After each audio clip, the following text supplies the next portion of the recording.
Hi everyone, welcome back to Story of the World Chapter Highlights. I'm Sophie Teacher, and today we're going to be talking about Chapter 35 of your Story of the World 4 books. Now, today is all about tensions, really, between the US and the Soviet Union. At this time, this kind of standoff or issues between the two countries was known as the Cold War. It was called a Cold War because it wasn't really an all-out conflict, but there was a lot of minor things that happened within it that was causing lots of problems between the countries. Now, the very first part of our chapter today talks about the space race. So this is one of the first issues that was happening kind of between the two countries. Now, if you remember, the Soviet Union and the US had been disagreeing on a lot of things up until this point. First thing was really mainly the division of Germany. So it got split into East and West Germany. And the second issue was Korea, if you remember, and there was North Korea and South Korea. Now, they disagreed a lot on kind of their political philosophies in both countries. So the US was more of a capitalist country and the Soviet Union was communist. So this was causing a lot of tensions between the two countries. Now, around this time, so in the late 50s and early 60s, the Soviet Union were developing their space program. Now, the Soviet Union had a lot of dreams of getting into space and doing lots of things there. And one of the first things they did was make this satellite, which was called Sputnik. Sputnik was the first man-made satellite that was put into space. And not long after, they also made Sputnik 2. In Sputnik 2, they actually managed to put a dog inside, Laika, and Laika was the first, being from Earth to be sent into space. Now, as all this was happening and it was going very successfully for the Soviet Union, the United States watched on quite unhappily. They weren't happy that the Soviet Union were having so much success with everything that was happening, especially when they managed to send Laika into space. They were like, oh, they managed to send a living thing, especially a mammal, into space. That's amazing. So the United States started to retaliate. And the first thing they did was that they made the government association, NASA, which you've probably heard of. NASA is a very famous space agency. NASA stands for National Aeronautics and Space Administration. And they made this in order to develop their space program. But they also realized they didn't really have scientists who were, kind of into space enough or knew enough information about space. So they also made the National Defense Education Act. And this was to teach more science in school so that later on there would be a lot more, students and people within America that had a lot more knowledge on space and science. So as this was all happening, the Soviet Union said, okay, it's time to put a human in space. They wanted to see if life in space would be possible.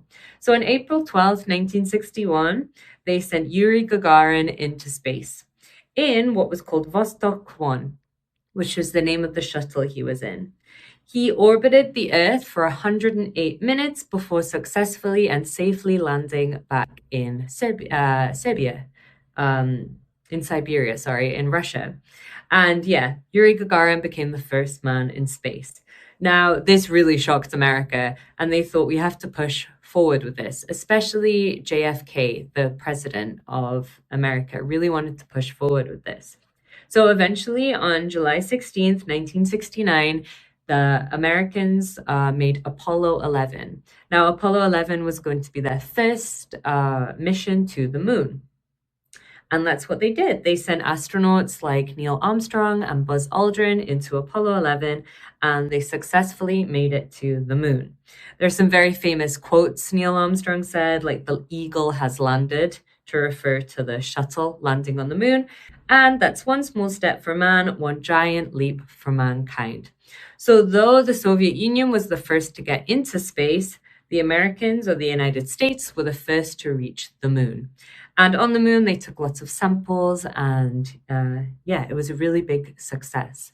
So that was the space race. That was one of the issues that was going on within the Cold War. Now, the next thing that was happening was involving Cuba. Now, Cuba is an island nation, which is very close to the United States. And in the kind of 1940s and 1950s, Cuba gained its independence. But the problem was the US knew they kind of wanted some control here. They knew it was a very good location, especially for naval bases. So the US had kind of written a law into the Cuban constitution that meant they were allowed naval bases in Cuba. And if, Cuban politics went a way that the US weren't happy with, they could intervene. Now, lots of Cubans didn't like this. They didn't like that the US had such a say within their country. Okay, so finally Cuba became fully independent and they had no more law where the US could intervene in their politics. They said, no more, we're not going to do this anymore. So Cuba was really a democracy at this point, and it was becoming more stable. But unfortunately, in 1952, there was a revolt by this guy, Fulgencio Batista. Now, he wasn't happy with the democracy in Cuba. He realized he wanted to be the leader himself. He wanted to be a dictator. So he took Cuba. He killed many, many people. And he became the leader of Cuba. And this is where we meet this man, Fidel Castro. Fidel Castro was a young man at this time, a 26-year-old lawyer. And, he'd been happy that Cuba had gained its independence and was becoming a democracy. So he was so angry when Batista revolted and made it back into this kind of dictatorship. So Fidel decided to get a group together to go against Batista and fight them. But unfortunately, Batista and his men were much stronger, and Fidel and his men were arrested and some were even killed. They were meant to get around 2 years in prison, but most of them actually just got around 15 months in prison. And after spending time in prison, Fidel decided to leave to Mexico. He knew that Cuba right now wasn't a safe place for him, even if he wanted to fight back against Batista. Now, when Fidel went to Mexico, he met Che Guevara. Che Guevara was a person who was also a rebel fighter. We can call this guerrilla fighting. It's using, rebellious tactics in warfare and fighting for freedom. So he was a friend of Fidel Castro and an expert in guerrilla warfare. So fighting, using, weaponry and those kind of tactics to gain back control of a country. So Che Guevara and Fidel Castro thought, okay, together we can gather men and we can sail into Cuba. So that's what they did. They got onto these small wooden boats and together they went to Cuba with the men behind them. But unfortunately, when they got to Cuba, there was, Batista was ready again. And a lot of people in Cuba decided to rebel with Fidel and Che Guevara. But Batista ended up killing 25,000 men. And the thing that really happened was that they had Che Guevara behind them. This was actually something that was a bit of a turning point for the rebel side. Because Che Guevara had such experts in guerrilla warfare, he said, okay, trust no one. Trust no one. Even someone you might trust the most, don't trust them. You should attack, surprise attack anyone that is on the other side and move. Never stay in the same place. That was his advice. So by the time it got to January 1st, 1959, Batista fled because Che Guevara, Fidel Castro, and the rest of the rebels were much stronger and they able to push him back. Now, once Batista had left, Fidel Castro took charge of the country, but not much really changed. He didn't write a constitution for the country. He killed a lot of the people who were supporting Batista, and he knew that the Soviet Union would be an ally for him. So he asked the Soviet Union for help. And so that's what they did. The Soviet Union started to put more money into Cuba, and it started to become more of a communist state, Cuba, which meant that a lot of the land was taken back from farmers and taken by the state. And also schools were taken by the state. And then education would go through what the state wanted.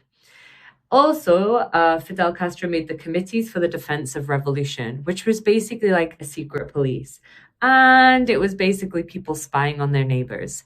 And if people didn't agree with Fidel Castro and they were heard to not agree with him, they would probably be arrested, imprisoned, and maybe even killed. Now, John F. Kennedy, who we've talked about before, JFK, the president of the US, saw all of this going on. Now, Cuba is very close to the United States, and he wasn't very happy at what was happening there. especially with the Soviet Union getting closer. This was a time in the Cold War, and America and the Soviet Union were not getting along at all. So JFK went, okay, we're going to invade Cuba. That's the only way. So lots of people who had, worked with Batista and supported Batista had actually fled to the United States. So JFK thought, okay, we can't really use American soldiers because we can't interfere in Cuba anymore. This was something the UN had told them too. We can't interfere anymore. So he decided to use all of the, people who'd fled Cuba, the Cubans, to invade Cuba again. Because then it was Cubans invading and you couldn't accuse the Americans of doing anything. That was his thinking. So in April 1961, all of the Cuban soldiers who were supporting the US went into the Bay of Pigs. The Bay of Pigs being a beach in Cuba, and they stormed the beach. But unfortunately for them, Fidel Castro and all the people in the government at that time already found out this was going to happen, and they were prepared to fight.